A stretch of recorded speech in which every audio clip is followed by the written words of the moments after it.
Hey guys! Good evening sa inyo lahat. Ito si Gene. Welcome sa 11 Workshop. So ngayon guys, medyo kwentuhan lang muna tayo. Nandito tayo sa man cave. Wala tayo sa mismo workshop. Meron lang gustong pag-usapan, no? Just a quick quick topic lang. Or hindi siguro quick kasi siguro mahaba rin ito pag-usapan natin. Pero yeah, napapansin ko kasi nung madalas na mga nakaraang mga vlogs ko, nung mga nagre-review ako ng mga tools, no guys.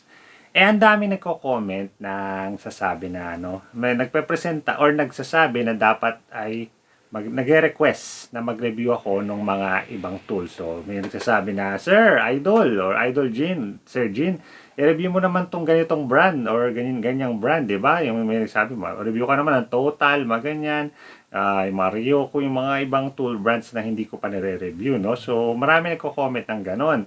And unang-una nagpapasalamat ako sa inyo guys. So kung nire-request niyo yan sa akin, that means nagtitiwala kayo sa akin, nagtitiwala kayo sa insight ko about power tools, no? So sa mga reviews ko, gusto nyong marinig yung mga saloobin ko sa mga power tools na yan. And that's good. Okay yan. Thank you so much. Maraming salamat sa inyo, no guys. Pero I have to tell you na hindi ko yun magagawa. No? So, yung mga nagsasabi sa akin na i-review mo itong brand na to o ganyan-ganyan, hindi ko siya magagawa. Okay? So, dati, hindi ko yan magawa kasi meron tayong tinatawag natin exclusivity dahil dati meron tayong mga sponsors. So, halimbawa, sponsored ako ng powerhouse na brand, hindi ako pwedeng mag-review ng ibang tools, no? Ng ibang tool brands, di ba? Kasi meron tayong exclusive na contract. Pag binayolate natin yon, mapapahamak tayo. Pinirmahan natin yon, no? Pero, ngayon, hindi na tayo makapag-review ng basta-basta ng mga tools kasi wala na nga tayong sponsor. So, that means, yung mga nire-review ko na tools na yan is, yung pinambibili ko niyan ay galing mismo sa bulsa ko. No? It's my own money, no?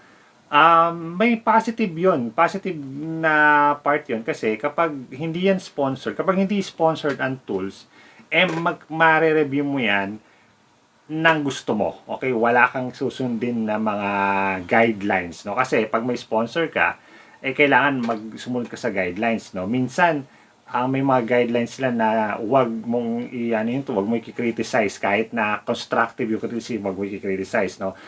Bihira lang naman yon. Sa lahat ng brands na dumaan sa akin, napakaraming tool brands ang nag-sponsor sa akin. Isa lang na tool brand, hindi ko sabihin kung ano, isa lang yung tool brand na nagsabi sa akin na wag mo i-criticize yung tool namin. Hindi tama yon. So, sa lahat naman is pumayag naman sila na pwede kong i-criticize. Basta constructive, hindi yung outright bashing, no? Pero kapag binayaran mo yung tool na yan, kahit anong sabihin mo, kahit anong gawin mo sa tool na yan, wala nang pakialam yung sa'yo, manufacturer sa'yo, no? Ano ba to? Wipeout. Na-distract lang ako doon sa wipeout sa likod ko. So anyway, yun nga yun. Pero ngayon nga, kasi wala na tayong sponsor, sabi ko nga sa inyo, lahat ng tools na nire-review natin is galing sa bulsa ko. And I can only review so much. Ang mare-review ko lang talaga yung mga tools na kailangan ko. Kasi yun lang kailangan kong bilhin. For example, last time, nag-review tayo nung cordless drill na powerhouse. No? Kasi kailangan ko talaga ng isa pang cordless drill, kaya ako bumili nun. Kung hindi ko kailangan, hindi ako bibili nun. Yung glue gun, cordless glue gun, kailangan ko rin nun. Kaya bumili tayo, di ba?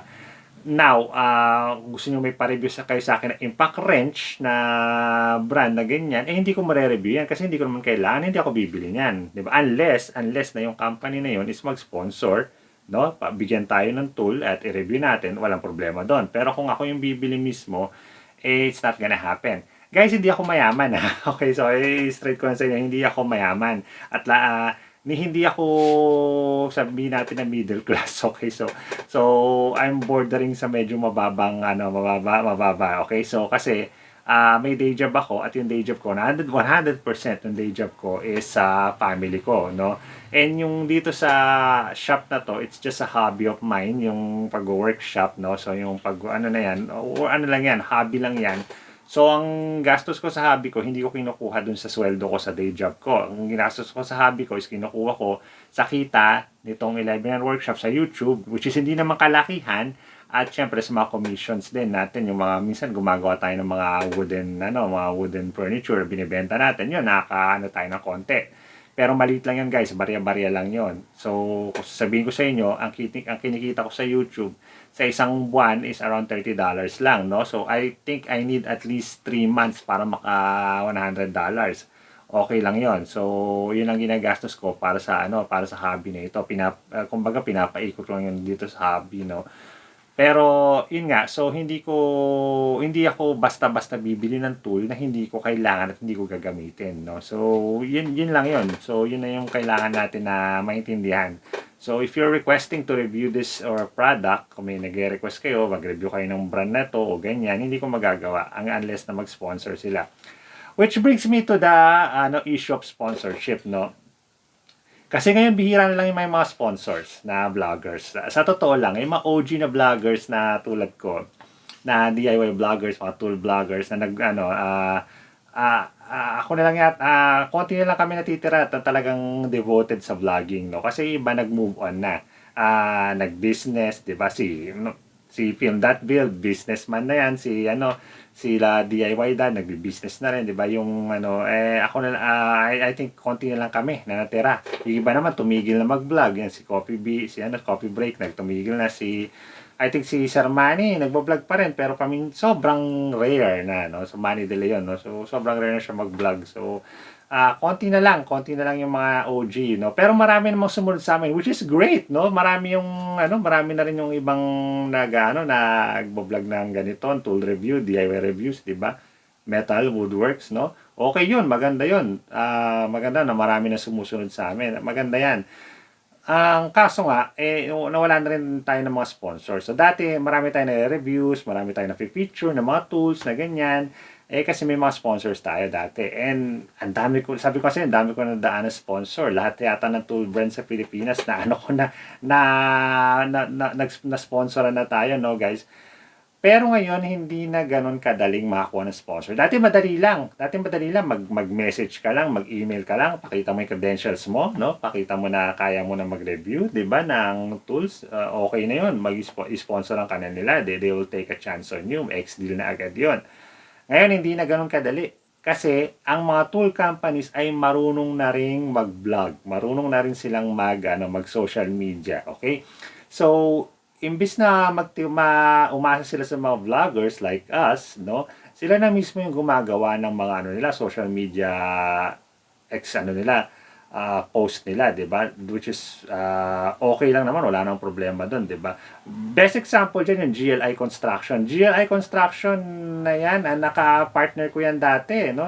Sa Ryobi yung remember nag-giveaway tayo ng Ryobi na na cordless screwdriver. Partner natin doon yung GLI. Naki-partner sa atin yung na yon dati nung hindi pa sila nagvo-vlog, no? Pero ngayon, na sila, sobrang laki na nung social media exposure kasi magaling naman talaga yun sila at marami silang marami silang fans, no? So, nakapag sila. So, naayos nila yung kanilang social media na output, and which is great. Okay na okay, walang problema doon, no, guys. Pero nga sinabi ko sa inyo, yung mga tool companies, imbis na magpaano na sila na magkumuha sila ng mga vloggers like us, sila na mismo yung gumagawa ng kanilang mga social media accounts. Medyo may disadvantage yan kasi syempre, 'di ba, yung ibang mga nanonood, 'di ba? Tool company 'yan, tapos sila rin nagre-review doon sa tools nila. Parang hirap paniwalaan, 'di ba? Mas maganda 'di ba kung third party, 'di ba, or independent yung nagre-review para mas maano ka na para mas may tiwala ka, 'di ba? Kasi syempre kapag yung tool company lang yung gumagawa ng sarili nilang mga social media promotions, 'di ba? Promotion lang nila 'yon. It's not hindi siya review kasi review mo yung sarili mong product, 'di ba? So parang hindi ka tiwa-tiwalang pakinggan. Yun ang gusto kong nyo. So, yun. Pero yun nga hindi na rin sila nag-aksaya ng panahon dyan kasi alam niyo naman kapag na-review ka ng may hindi magandang review, 'di ba? Parang pwedeng masira yung company, yung produkto, 'di ba? So kuy daw na rin sila doon, which is okay lang naman. Ang downside niyan sa atin, lalo na sa akin na isang tool review, na isang power tool reviewer, hindi na ako maka-review ng maraming ng tools, no, guys. Pero maganda dyan, that forces you to be creative. That forces me to be creative, no? So, yan ang magiging ano yan. Kaya kung napansin nyo, nagpo-post ako minsan ng mga project videos na rin, tsaka ng mga yung mga ano ko, yung mga adventures ko sa mga surplus, yung mga restoration, tool restoration, no? Kasi nga, napipilitan na ako na mag-branch out, which is great kasi mas na-explore ko yung ibang mga klase ng ibang avenue ng pag-vlog, no? Hindi lang puro tool reviews yung ginagawa, 'di ba? So, pero yun pa rin yung yun kasi niche ko talaga eh. So, kapag nagpo-post ako ng mga tool reviews, yun talaga yung matataas ang views. And yung mga ibang mga mababa lang yung views, which is, 'di ba? Pero wala tayong magagawa, ganun talaga eh. So, yun ang plano ko since wala na tayong sponsor at I tried guys, na sinubukan ko pa rin na mag-send ng mga ng mga emails and invitations na sponsoran sana tayo. Yung last nating sponsor yung Harden Tools, which is natapos na yun, sandali lang naman sila. And merong isang nagano sa atin, eto medyo nasaktan ako dito. Merong isang tool brand na hindi naman ganun kasikat, no. In fact, yung tool brand na to is hindi naman siya hindi ko sabihin kung hindi siya ganun kasi at hindi maganda yung mga quality ng mga tools niya. Pero sinubukan ko lang kasi gusto ko lang ng mga matest yung mga tools nila. They said yes, nag-yes na sila and then nagpapirma na sila sa akin ng noong February pa nagpapirma na sila sa akin ng NDA, no? Di dapat pag nagpirma ka ng NDA, di ba? Okay na 'yon, di ba? So, nung napirma ko NDA, na-send ko na sa kanila na akala ko okay na. Tapos after 1 month, ko sa kanila, bakit wala pa yung mga tools na dapat na ipapareview na sa akin.